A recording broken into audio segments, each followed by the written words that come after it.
আজকে আমি ভিডিও করলাম, কোনো কন্টেন্ট পাচ্ছি না, তার জন্যে আজ দুধ নিয়ে দুধ কাটা নিয়ে করলাম। বন্ধুরা দেখো, আজকে একটা তোমাদেরকে জিনিস দেখো। দেখো বন্ধুরা, দেখো দেখো, ছেলে নিয়ে এলো দুধ কিনে, মেয়ে চা করবে বলে। দুধের দোকানের অবস্থা দেখো, সব কাটা দুধ, কবেকার এক্সপায়ার হয়ে গেছে। দুধটা যেই গরম করলাম, দেখো দুধ কেটে গেল। এইদিকে দুধের দাম কিন্তু ঠিক নিয়ে নিল। দুধ কার এরকম দাও আর কেটে যায় বলো তো? দেখো পুলটুসি দুধ খাবে, দেখো দেখো দেখো দেখো, ওরে বাপ রে বাপ, ও দুধ খাবে। দুধ খাবে কি করে? দেখো এই পুটকেটাও গায়ে উঠে পড়েছে। দুধটা খাবে কি করে? দুধ তো কেটে গেছে।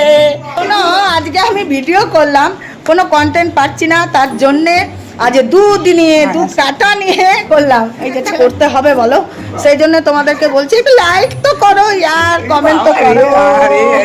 দেখো দেখো দেখো দেখো দেখো দেখো দেখো দেখো দেখো দেখো দেখো অবস্থা দেখো। বলু এখন খেতে গেছে। দেখো আমার বড় বিড়ালটাকে দেখো, এর নাম হচ্ছে কিট্টু। এ শুধু হ্যাঁ এই দেখো বলছে, দেখছো কিট্টু তুমি শুধু কুটুক কুটুক করে কামড়াও। হ্যাঁ তুমি হ্যাঁ কামড়ায়।